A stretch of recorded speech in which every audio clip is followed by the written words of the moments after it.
This is Amazfit Balance 2, possibly the best smartwatch Amazfit has ever made. Packed with power, premium design, and one killer fix you don't want to miss. So let's inspect. Hi, and so good to meet you. I'm Michael, and the reason I'm here today is because I want us to have a deep dive with this. It's supposed to be one of the most pleasant and balanced smartwatches of 2025, which are somewhat fitness-oriented. It's called the Balance Generation 2 by the company Amazfit, and it's been around my wrist for the last couple of weeks. Now I think very obvious because it's summertime. Therefore, I'm ready to share with you the positives, the negatives, basically everything that matters before getting this one or anything else in the world of wearables. And of course, I'm going to tell you how it stacks up against other competitors, such as the Huawei Watch GT series, the first generation of the Balance, even some Wear OS devices. So I hope you're going to find all the answers you're seeking for. And spoiler alert, this buddy seems to do a lot of things right. The Balance 2 features the BioTracker 6 PPG sensor, the same used with the rugged T-Rex 3 and even in the more budget-friendly Amazfit Active 2. Heart rate and SpO2 tracking are therefore consistent and reliable, especially during workouts. Stress tracking is continuously and fairly responsive to real-time changes. This watch also lets you monitor the body temperature, and remember that whatever you measure on your wrist is usually a few degrees less than what you'd measure on your forehead. Now, about the sleep tracking, definitely improved over the first Balance. It now picks up sleep cycles more accurately and provides solid insights, but it is still not quite on par with the Oura Ring 4 when it comes to micro-awakenings and HRV during sleep. So yeah, overall health tracking really good, just not to 5-level good, but the trends that it captures are solid and useful. As for the workout tracking, things are pretty serious. Besides the more than 150 different types of workouts, I have of course ran a few side-by-side tests with the Polar H10 chest strap and of course my beloved Garmin Fenix 8, and the heart rate data matched impressively well.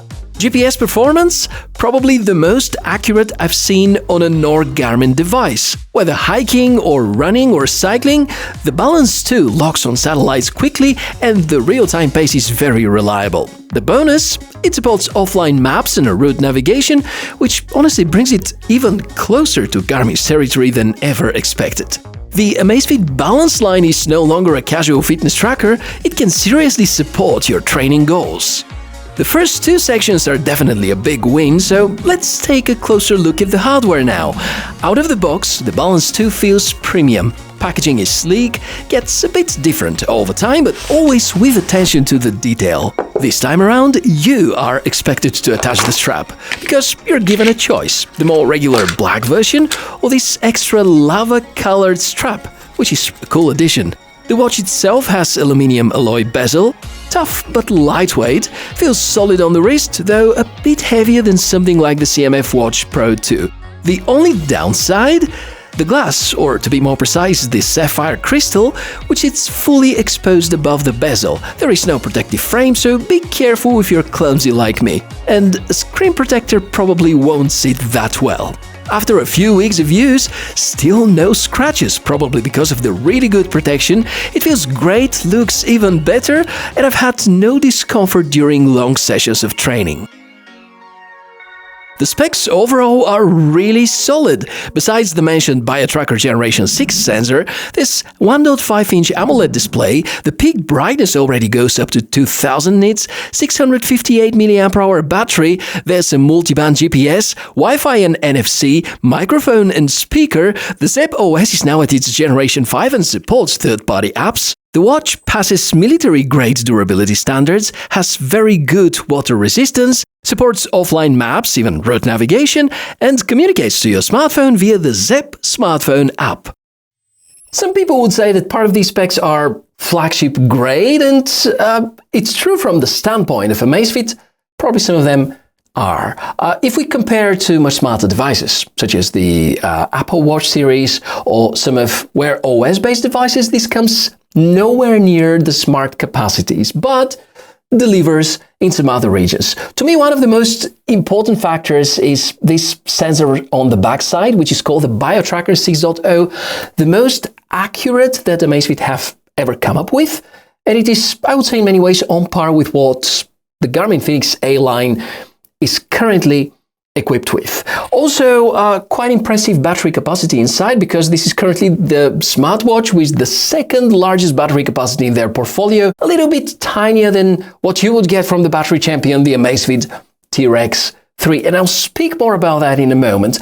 Also, something very important, NFC for contactless payments with a Max, I'm going to talk about, and there's a microphone, and there's a speaker, and despite the fact you don't have LTE variation, you can still make Bluetooth relayed phone calls. And obviously we're slowly transitioning in direction software, but prior to that, I would like to speak about the battery endurance.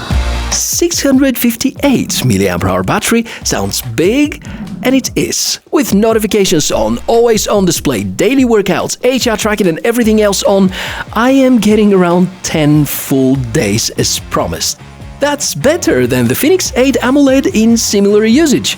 If you keep the AOD mode off, then these values get easily doubled, and with less health tracking samples, battery life results are rather exceptional. Insane stamina, and it's one of the best battery performers I've ever tested.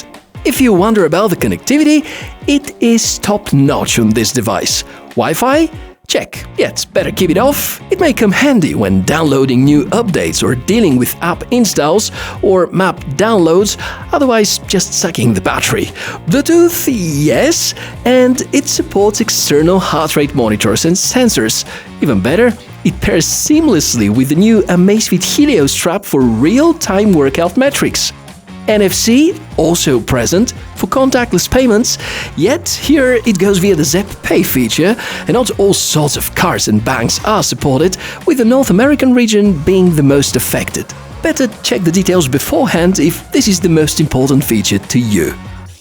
The Balance 2 runs Zepp OS, at its Generation 5 at least at launch. The UI is smooth, it's minimal, supports apps, scrolling is mostly fluid, though I did spot occasional stutters, which I hope future updates are going to fix. Now, the buttons. By default, the top button shows the workouts instead of the apps. Functionality is swapped compared to the Balance Generation 1, but I can show you an easy fix. Go to Settings, Accessibility, and select Disable Button Mode. This restores the logic from Balance Generation 1, where the top button opens your apps and the bottom one is opening the workouts. Total game changer. The rest is quite well known, tons of customizations, and you can fine-tune almost every single bit of the interface and customize it the way that you like. Kudos to Amazfit about implementing their breakthrough model for handling notifications, and pity that its full power works with Android devices only, but look at how many things you can do to a notification. This really gets quite close to the experience that an Apple Watch or a Wear OS-based device is about to offer. You know what? I have some further good news. The Zepp app has evolved as well. It now offers detailed health analytics, trends, even coaching-style summaries, similar to Aura's readiness scores, and Whoop's invaluable insights. Once it learns about your patterns, the app's advices become genuinely useful. You're gonna start getting real value after 2 to 3 weeks of consistent use when enough data accumulates, though. You're going to notice the increase of health analysis and some very valuable recommendations that still appear alongside the raw data. Of course, Strava and Google Fit are well present. Oh, I barely missed this. The best sounding speaker on a smartwatch ever. Period.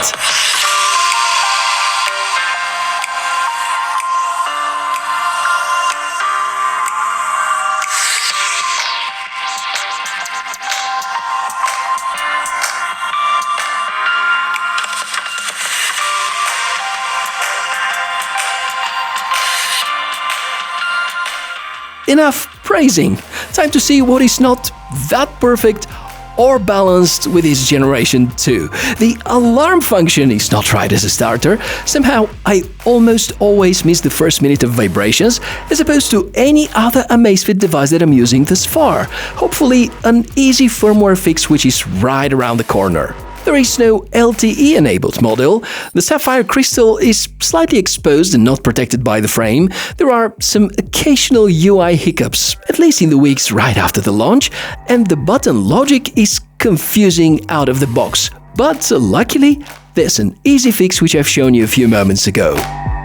A fun fact, wearing the Balance 2 made me realize how addicted I have become to some of the features of the Garmin Fenix 8, for example, the torch function, which is so easy to enable here. And yes, I tried to program it here with a long press of a button, which also works, but kind of not the same. And I don't know whether it has been the very high expectations from my side or probably the lack of this super premium feeling that you get out of a Fenix watch, but I didn't have this click with the Balance 2, and probably part of that was the display experience, because in terms of specs, it sounds super promising. It should beat the already mentioned Fenix 8, it should be on par with the Huawei Watch Fit 4 and so on, but somehow it didn't deliver, and maybe that was the glass on top which was preventing me from truly enjoying all that. But what I'm saying in no way means that the Balance 2 it's not a great smartwatch, quite the opposite. It's not winning in most of the categories, but it's extremely good balance between price and features and overall performance, and with this superb battery life, with all the options you can count on in terms of software and the ability to install some extra apps, I think that's going to be one of the best, if not the absolute best all-rounder of 2025. At least that's my opinion, and I'm really curious to hear about yours. In the comment section below the video, you're invited. Jump in, tell me what is it that you liked, what is it that you didn't like with the Balance 2, and would you prefer it over the T-Rex 3, which, if we put aside the NFC and the speaker and the microphone, features are about the same. So let's talk. Thank you very much for watching this episode. As usual, please support my hard, honest work on the channel. And would be great if you give me a like and subscribe if you enjoyed the video this far. And I'm Michael, the TechMishka. Wish you a fantastic day, live a healthy life, and I guess I'm gonna see you soon. Bye!